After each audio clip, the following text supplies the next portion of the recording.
Hi guys, so nandito pala ako ngayon sa bahay ni Lolo. So interviewin natin si Lolo kasi meron po ipapaabot si Lolo sa kanyang mga kapatid na nandun sa iba't ibang lugar. Tapos 20 years na po hindi sila nagkita guys. Kaya ito po, nandito po si Lolo. So tatanungin natin si Lolo at papakinggan natin yung lahat yung panawagan ni Lolo.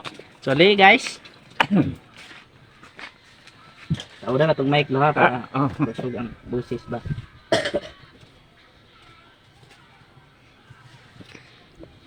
So, ito na guys. Papakinggan na po natin yung sabi ni Lolo or panawagan ni Lolo. So game na lo. Akong gap. Okay lang lo magbisaya, okay lang. Akong panawagan si Erle nga nasa Cebu.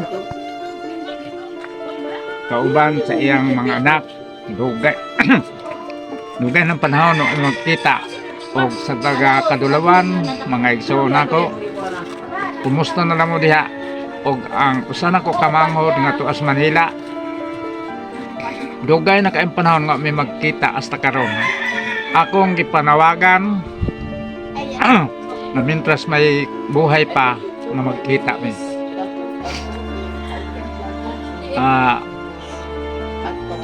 Sa tanan kong mga igsoon, mandi ako panani akong mga apo nga sa Manila. Gusto ko lang nga sila makaduaw nga rin na magkita pa mintras may buhay pa ko. Kauban sa akong ang tuwa sa Cebu si Erle, akong mangod, kauban sa iyang pamilya na gusto unta sila mari dire aron kami magkita. Dugay na kayong panahon kami magkita.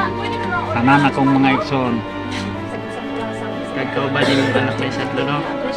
Kauban sa Dodo nga nasa niya sa Manila gapon sa Malabon. Do aw nga ri do. Mintras makaistorya pa ta. Kay ako do nana ko gibatyag. Ako lang hangyo sa imo nga mungari ka mintras may buhay pa.